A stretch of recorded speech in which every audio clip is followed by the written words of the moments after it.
Greetings and salutations, everyone. Welcome to this edition of the OTT.X Wednesday webinar series. On behalf of all of us at OTT.X, I want to thank you once again for joining us to the series where we are delighted to bring you insightful, thought-provoking presentations across a broad spectrum of OTT-related topics from thought leaders across our industry. The saturated streaming service market is more competitive than ever, making the winning and keeping of subscribers even more important. Consumer satisfaction and perception of these services is key to understanding their strengths and weaknesses. Whip Media serviced almost 2,500 of their US TV time users to uncover which elements of these services are resonating with their subscribers. We are excited to have with us today Eric Steinberg of Whip Media, the Media Research and Insights Lead at Whip Media. He will be providing an overview of the results of this survey and explain why viewers are or are not churning and how platforms can improve their competitive position. Prior to joining Whip Media, Steinberg held the position of Senior Vice President Research at CBS Television, where he ran the West Coast Research Department for almost 2 decades. I also want to thank Whip Media for their continued support of OTT.X Wednesday webinar series, helping make it possible for all of us here at OTT.X to bring you amazing content like this. So without further ado, I am pleased to introduce Eric Steinberg of Whip Media. Eric, welcome. Hi there, Eric. Thank you very, very much. Thank you, OTT.X, for having me. I'm going to share my screen and we'll get started. Here it is. I'm going to, hopefully this will put it in slideshow. Okay, there we go. Perfect. Hi there, everybody. We're going to talk today about satisfaction with all these platforms. But before I do that, just a quick overview of who Whip Media is. We are mostly a software as a service company. We have a product called Content Value Management, CVM, that optimizes licensing, content planning, financial operations, rights management, all of that stuff that is usually often on disparate systems, and CVM makes it all sing together in a very efficient way. It really connects things very easily for the companies we serve. We also have something called the Whip Media Exchange, recently launched. This is a content hub. It enables more efficient licensing of of shows, content, movie titles, TV shows, etc. It also has a research component to it. It really is an efficient way to connect buyers and sellers. And then finally, the product that really is most relevant to what we're going to talk about today is CVM Insights. This is a research platform that collects viewing data and viewing opinions from our panel of users from around the world to help drive better content decisions. A little bit more about that, because like I said, this is directly relevant to what we're going to talk about today. The way we source this information is through an app called TV Time. You can download it for free right now. I encourage you to do so if you haven't. What the user gets from this is an easy way to learn about what's going on with the shows that they are interested in. I mean, we all oftentimes have shows that we want to watch. They're on various different platforms. It's not always easy to remember what's on where. TV Time will alert you when new seasons drop of whatever your show is and on what platform to find it. It has all kinds of other fun stuff for the user to do in there. But what Whip gets from it is viewer data, viewing data, emotions, reactions to the shows that these folks watch. They rate the shows, they rate the characters, they tell us how they're feeling. It really is a good barometer when it's all rolled up into how viewers are engaging with different titles from around the world, whether they're on streaming platforms or linear platforms, whatever. It's over 21 million users globally, 40 million reactions captured, and over 450,000 unique TV episodes and movie titles are in the platform. So a lot of data there. But what's key to what we're going to talk about today is we can talk to these people directly. Since we know who they are, we can send them surveys directly to their phones or however they're accessing our app. And since they are so heavily engaged, these are really good people to talk to about satisfaction with whatever they're watching, whether it be programming or in this case, the major SVOD platforms. So we really wanted to get into this idea about satisfaction for a number of reasons. First of all, I think it's a bit underserved in our marketplace. We see a lot of information about subscribers counts. Every time the earnings reports come out, we see a big focus on that and who's got what market share and what country, what territory, et cetera. But we really wanted to know about satisfaction. There's some surveys out there, but not very many. We really thought this was a space we could enter and really make a difference with. We started doing this a couple of years ago as a broader study of the streaming landscape, but we really wanted to get not just information about how satisfied people are with the platforms, but why. We can get into all those specific elements. This is, I think, especially important right now when you think about what happened in April when Netflix made that now famous announcement about losing 200,000 net subscribers around the world. And here in the US and Canada, at least, they don't report on the US only, just US, Canada, they said they lost over 600,000, I think over 640,000 members. So by drilling into satisfaction and specific elements of each of the platforms, we can really get a sense of why people are happy or unhappy with these platforms, and that should drive decision-making going forward. So as I think Eric mentioned before, over 2,000, almost 2,500 of our app users here in the US responded to this survey at the end of April, beginning of May. And the results were weighted to balance with the US Gen Pop by gender and age between ages 18 and 54. And with that, let's get into it. So when we ask about satisfaction, we asked it on a 5-point scale: very satisfied, satisfied, neither, unsatisfied, and very unsatisfied. And to get the question, you had to be a subscriber to that service. So if you're answering about HBO Max, you had to be a subscriber to HBO Max. So with that in mind, HBO Max clearly is number one in overall top box satisfaction. We're adding together very satisfied and satisfied, and we're calling that our satisfaction metric, if you will. These are the people who are satisfied. So 94%, this year's results are in yellow, last year's results are in blue. HBO Max leads, Disney Plus, even with last year, and also doing very, very well. Hulu off a little bit, but still very strong. Let's talk about Netflix.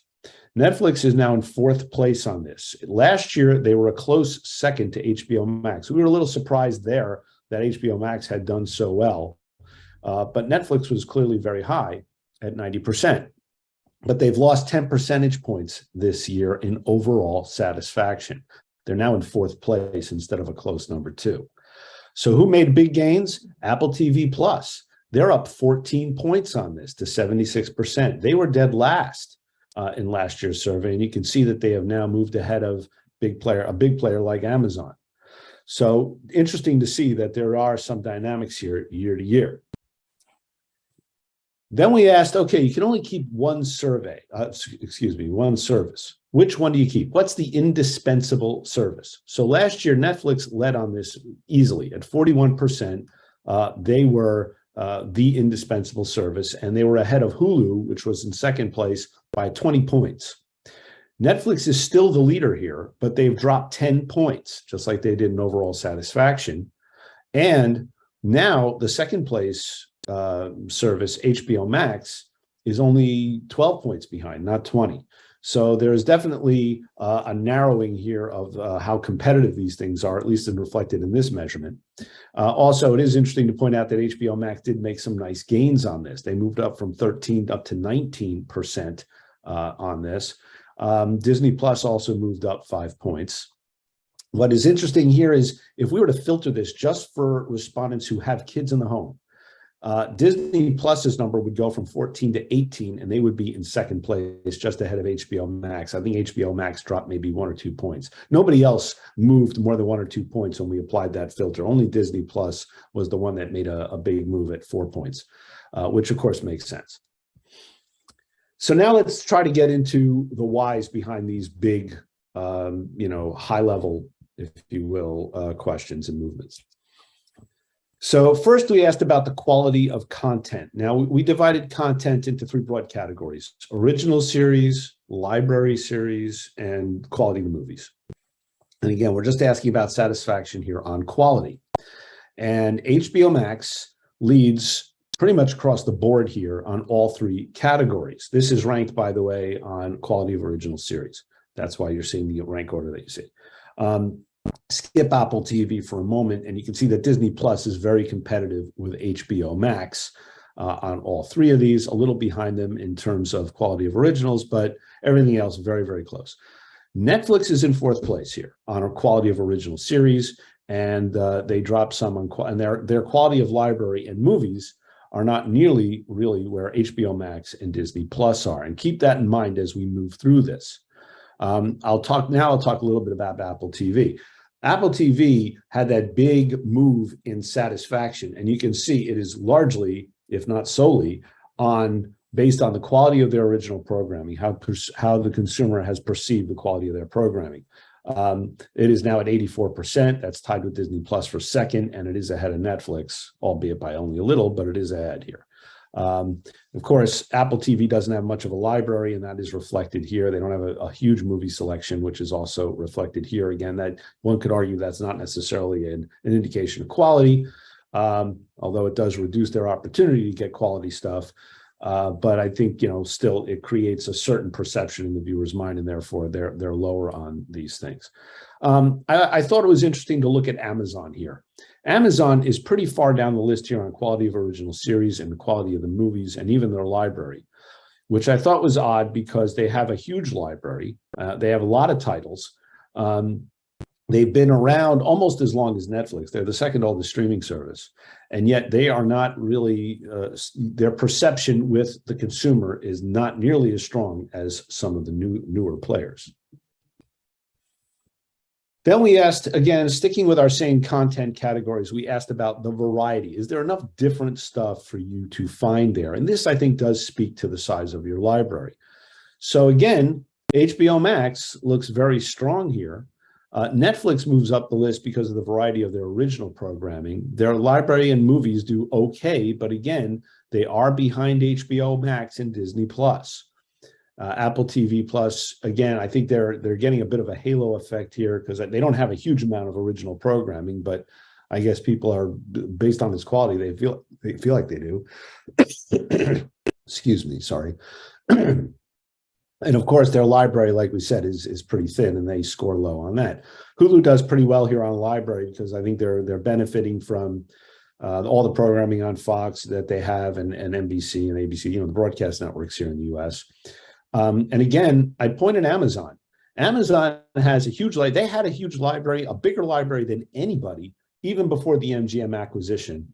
And again, they are very far down the list here. So they definitely have a perception problem in the marketplace. We then asked about things that are not content related. Here we asked first about user experience was one question. Does the service work well for you? Does it buffer a lot or things like that? Does it technically work well? Is it easy to search programs? Does it look good? All that kind of stuff. User experience. And then we also asked about, in a separate question, how satisfied are you with the program recommendations that you get from the service? And this is where Netflix shines.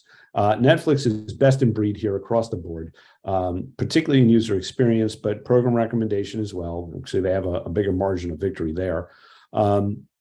So they look great here. But Amazon, again, has a lot of tech experience. That is a tech company.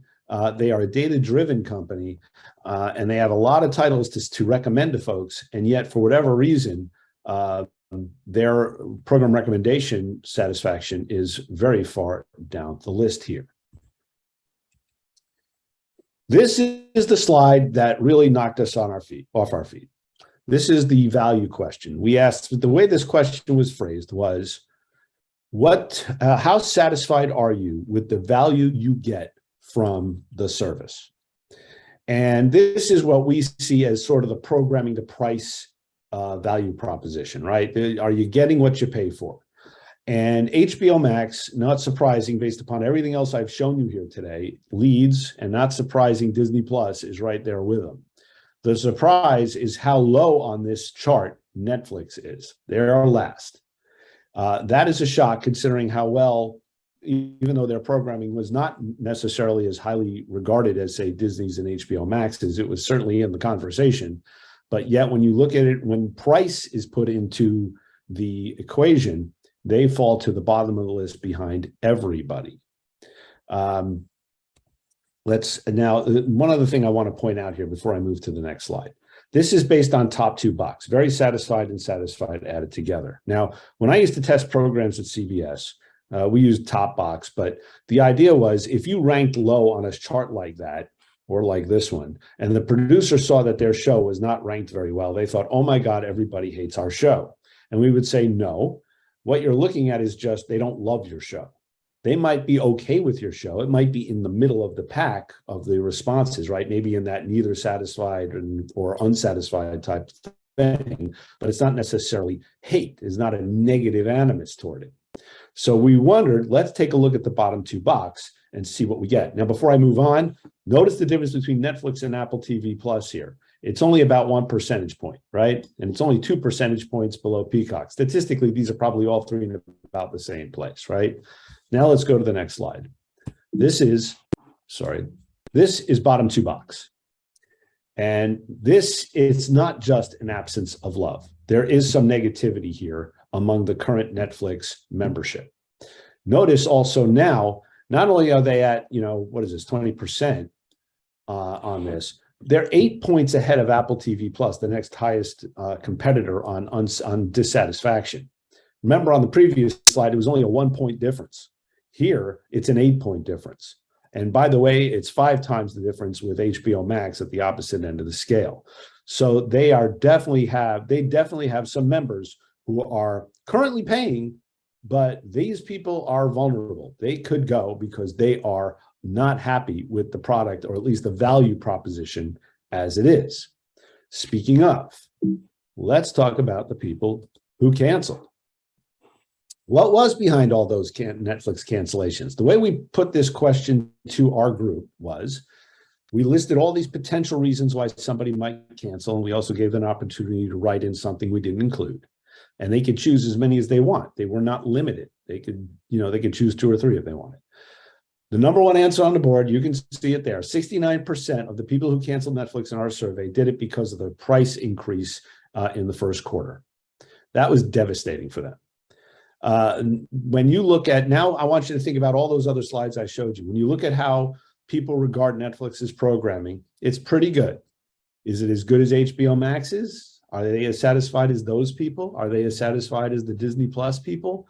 Not so much. And prior to the price increase, HBO Max was the highest priced service, at least when we compare standard service prices, among all the SVODs. When Netflix increased their price, now you're asking them to pay more for something that they don't necessarily feel as satisfied with as the next most expensive one, the lower priced one. And you did it in an environment where we had the highest US inflation in 40 years. So it's a poorly timed price increase, even if, you can understand why they might have felt like they had pricing power based upon where they were as the indispensable service a year ago. But as inflation kicked in, as competition kicked in, specifically from other top tier services like HBO Max and Disney Plus, suddenly you're vulnerable and, and you lose 640,000 subscribers in the US. And I would also point out, I did the crosstab, a good amount of our survey people, of our sample, had both Netflix and HBO Max. So they were able to see how that programming compared with each other. We asked the same question about the HBO Max cancellations, not because they had some enormous amount of cancellations, but because they changed their offering.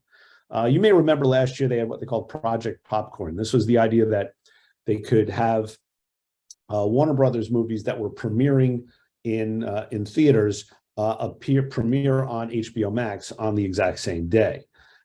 This did drive subscriptions for them, according to their own CFO in one of the earnings reports I remember from last summer.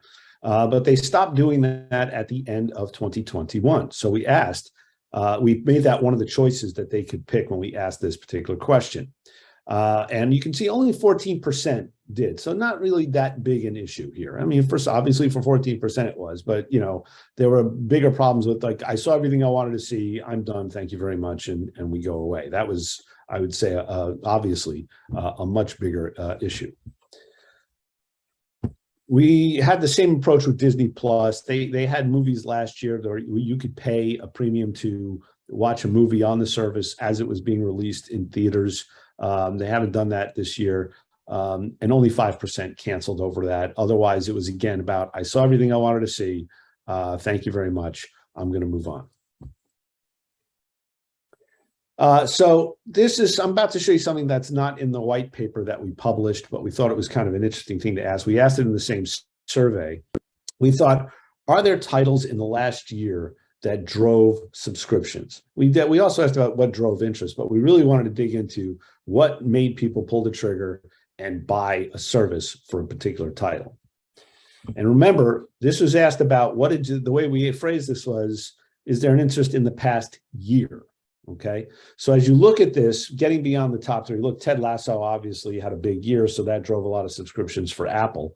And Apple does appear here, I think, in at least one or two. I think two other shows are here for Apple Plus, and that's The Morning Show and Severance. But what struck us was, really the newest service is Paramount Plus. And you can see that, yeah, they are well represented here. First of all, Yellowstone is not on Paramount Plus. It is in the Paramount universe, if you will. It's on the Paramount network. And I think the streaming service that has the old episodes of Yellowstone is actually Peacock. But Star Trek Picard is here. You go a couple spaces down, you see 1883, which is the prequel to Yellowstone. Then you see Star Trek Discovery. Go to the other side of the page there, and you see Halo and Evil, which came over from the CBS network. So Paramount Plus as a service is the best represented here, and also, the newer one. So that does make sense because it was about being in the past year. But Disney Plus still has things here like The Mandalorian and the Marvel series as a group. You still see things for HBO Max in terms of Game of Thrones and Succession. But I also thought, getting back to the Paramount thing for a moment, Showtime Plus has some presence here too. The two Dexter shows, and I think it was Yellow Jackets. So it makes you wonder. Make sense to do like an HBO Max kind of thing for Paramount Global, and maybe put Showtime Plus into the Paramount Plus thing. I don't know, but it is interesting that they are so well represented here.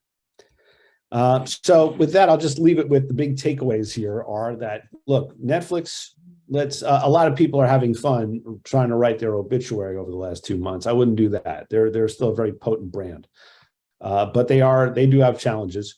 They have to, I don't think they're going to roll back their price, but they do have to get the appeal of their content back in lockstep with the price they're charging.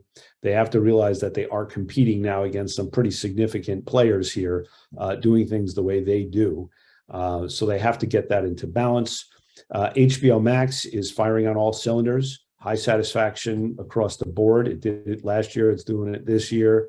So they look good. Disney Plus looks really good. I'll talk a little. I haven't talked too much about Peacock and Paramount Plus. They were at the lower end of things, but they are still ramping up their original series. And as you can see, Paramount Plus does have some things that are going to drive people to their service based on the last slide I just showed you. But it's also about their libraries, and these are two services that have huge studios behind them. But unfortunately, a lot of that content is licensed to other places, and as they bring that product home, I would expect to see satisfaction with their libraries rise. Apple TV Plus has done great things with their audience satisfaction, but do they want to build their library or not? And based upon the amount of money they have, I'm sure they could do that if they want to. It's strictly a strategy decision for them. And Amazon has perception issues. Look, they have that enormous library. They have all the tech experience in the world. It seems to me that they can do better than they're doing if they just educate the consumer. And with that, if there are any questions, before I get to the any questions slide, I'll remind you, if you want to get the full report, you can download it from our website, whipmedia.com. And then I'll say, if there are any questions, I'll take them now. Otherwise, we can conclude whatever you want to do. Hey, thanks, Eric. I want to invite all those attending to drop your questions into the Q&A bin. We'd love to hear from you. Lots to unpack here, Eric. First of all, thanks a lot for presenting all this all the data. Some surprising stuff, Amazon. It's also good to remember that Netflix, you can't put a fork in them, right? Not at all. Despite the fact No, no, no. that they may not be making much money, they still are a very, very important service in our industry. I'm wondering about Amazon. You mentioned perception and technology. What is it? What could they do, or what could you do as a service provider to help educate your customers about is it just advertising? Or I think it is kind of baffling, having worked at Amazon myself. It's a gigantic library that they have. What do you think's driving that? This is strictly speculation on my part, but here goes. Speculate away. I think first of all, they have issues with that user experience, that user interface. I think based anecdotally, my own experience and those I speak to, I think they would love to see something that looks a little more competitive with the other guys. That will help your perception of your service, I think. So I'd start there. I think they do hit, they hit a lot. They do have successful shows, but they don't seem to really penetrate the zeitgeist the way some of the Netflix shows have, or some of the HBO Max shows have. I mean, certainly they have their hits. I don't want to diminish what they have done. I mean, I still am a Maisel fan, and The Boys is very successful for them right now. And we'll see what happens with Lord of the Rings. In fact, they've got a huge push coming on that. I think they announced just this morning that for Prime Day, they're going to give people special previews of that. So they've got some interesting things coming there. And, don't forget Wheel of Time was a good hit for them. But these are also sort of genre hits, some of these things, niche-y. I think they need something broader. But I think they can make this thing as big as they want to. They have almost unlimited resources. They're what, a $1-2 trillion company? I'm losing it. I'm losing my track of the trillions. But yeah. I think they could definitely do that. It's interesting. They just changed their marketing, their CMO. I think it was last week they announced it. They just made a change in their marketing department. So we'll see what Amazon does. But I think they could start with that user interface. That would be a good place to start. And then, yes, I do think they could work on some more promotion and some broader programming.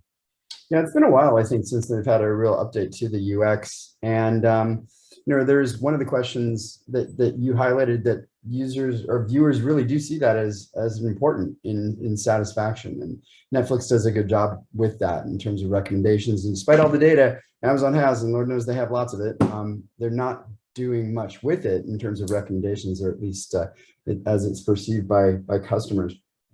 I wonder if, given the timing of your survey relative to content releases, have you thought of, obviously you probably thought about it, but Stranger Things came out in late May, obviously a Netflix show, is hugely popular.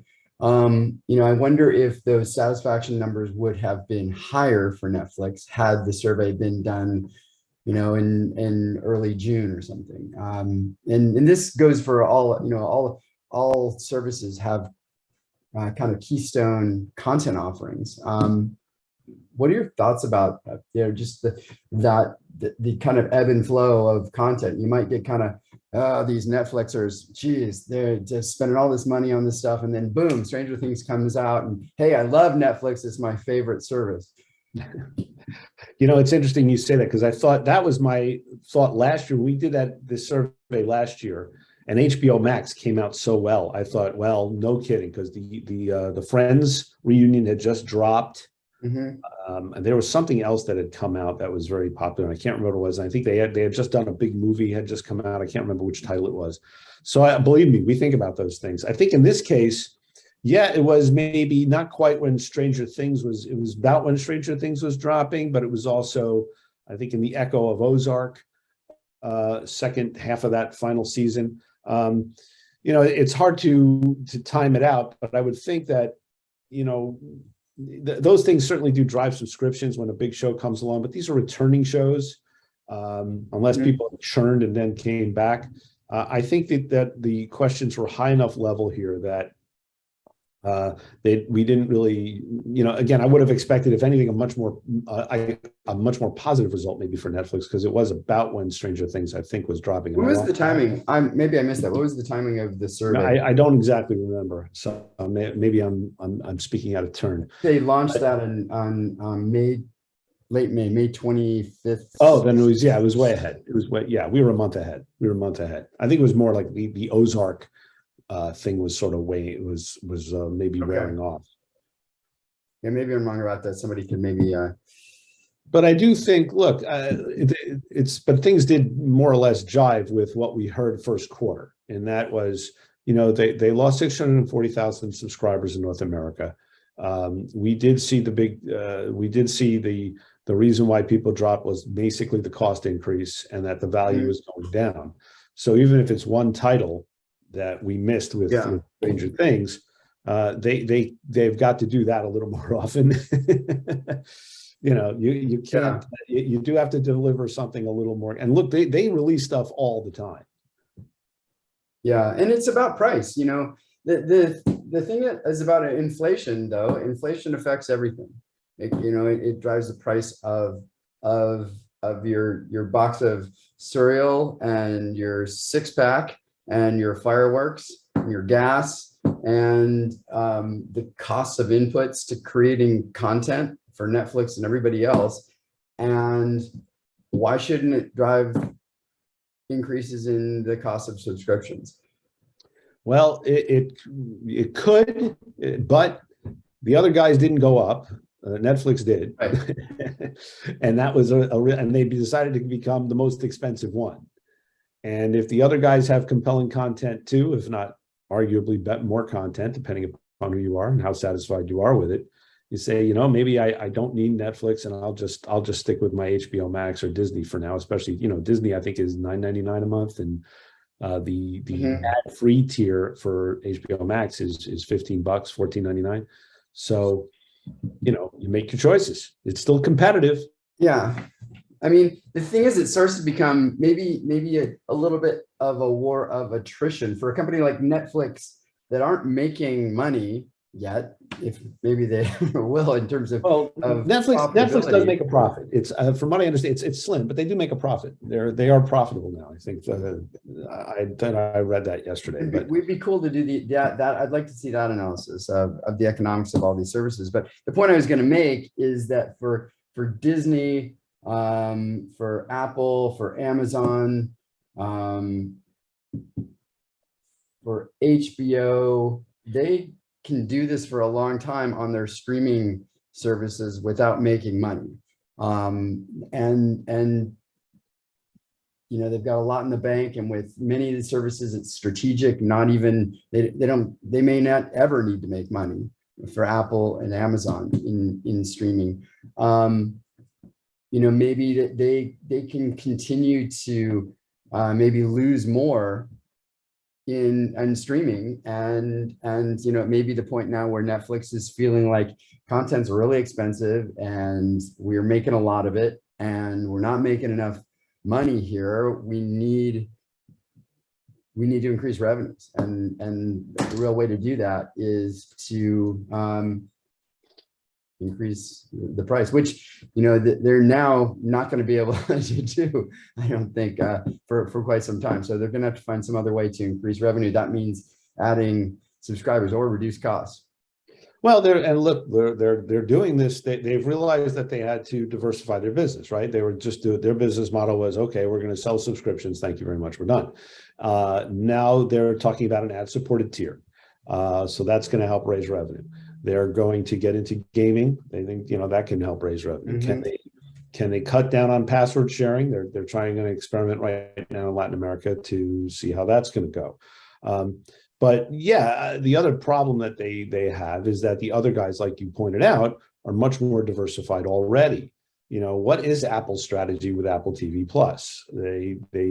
It's probably to help just sell other hardware. They can charge only $4.99 a month for it, and it might be just that occasional service, and they're probably okay with that for now.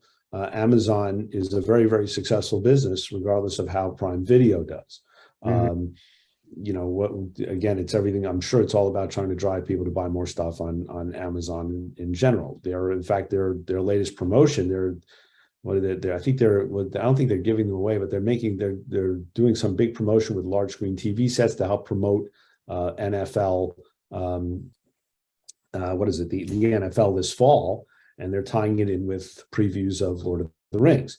So they are using Prime to drive people, Prime Video to drive people to Amazon.com. So different strategies, different size companies. Netflix is a pure play streamer for the time being. They have to figure out a way that they can diversify that. Even Peacock and Paramount Plus and all those guys, other businesses than just the streaming business to rely on. Yeah, you know, a lot of your survey focused on content, but there also, you know, you had a great question about user experience, recommendations.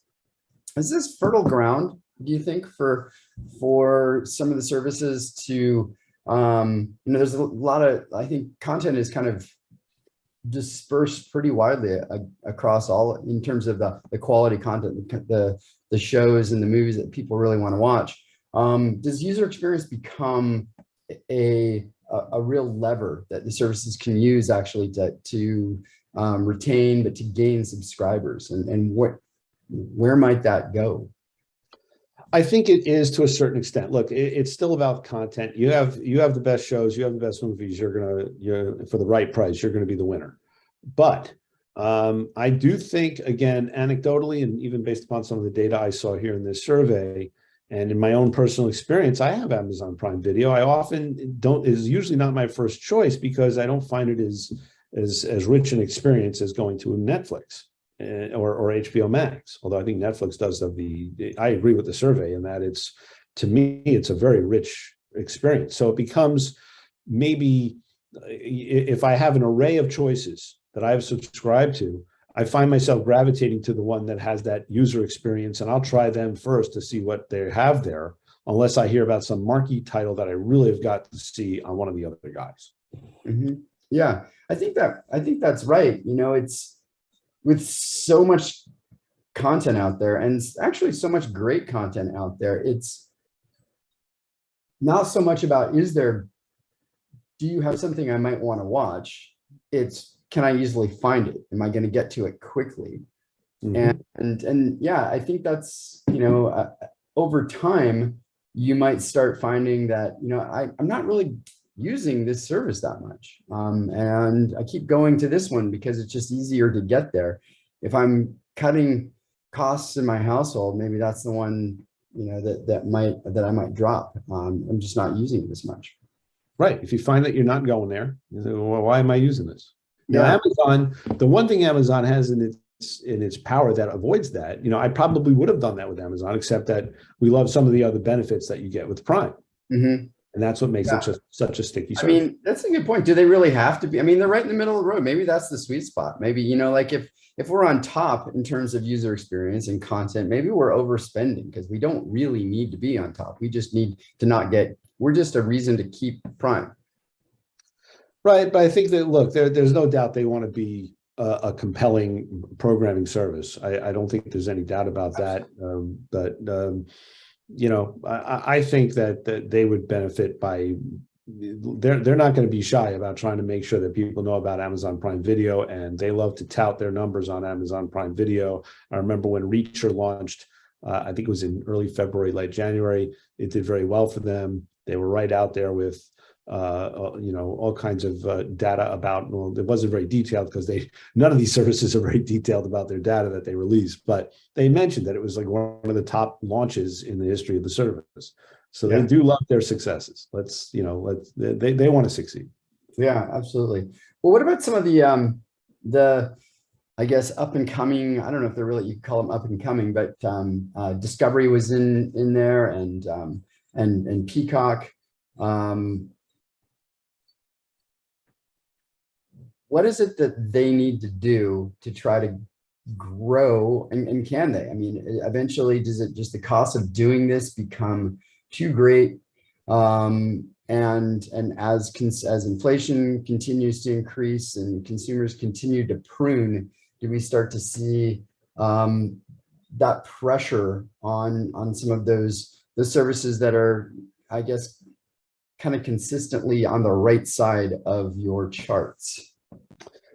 Well, Discovery Plus, it's hard to say what's going. I mean, I think most speculation is it's going to get folded into HBO Max at some point. I don't have any insider knowledge on that, but I would see that as making a lot of sense.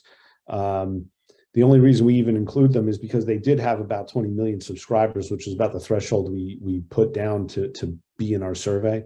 Obviously, there are a ton of other smaller streaming services out there. As for Peacock and Paramount Plus, Peacock especially, I think they need to get some more marquee original programming there. That library, like I mentioned before, I think for both Paramount Plus and Peacock, those have huge studios behind them. They've licensed their content to a lot of different folks. Eventually, those rights are going to expire, and they'll have an opportunity to bring them home. And when they do, I expect that they become stickier services. Yeah, just thinking about, we talk a lot about ad-supported video and the OTT.X sphere, and I don't know that many of the services in your survey offer an ad-supported tier. We know Netflix is moving in that direction. How important do you think that is going forward to satisfaction, to subscriber growth, and maybe even content? Maybe content. It's just could be a different tier of content, even in ad-supported video. I do think it could become more important in terms of just growing bottom lines for companies. I don't know how well it'll play into satisfaction. It's interesting. We did look at satisfaction for a couple. For the services in the survey that do have ad-supported tiers right now. We asked which tier they had, and then I looked at their satisfaction between the people who are paying and the people who are getting it at either the lower cost or free, whatever it is, right? Mm-hmm. And it was interesting because the people who are paying for it, who are paying for the ad-free experience, are a little more satisfied with it than those who get the ads. And I really wasn't sure what to see there because you get what you pay for, right? If I'm happy, I don't have ads, and I don't mind paying it, or you know what, I'd rather have the money and I'll tolerate the ads. I thought maybe I thought it was conceivable that the ad-free tiers could have higher satisfaction. But they don't. It's close. It's very close, but they don't.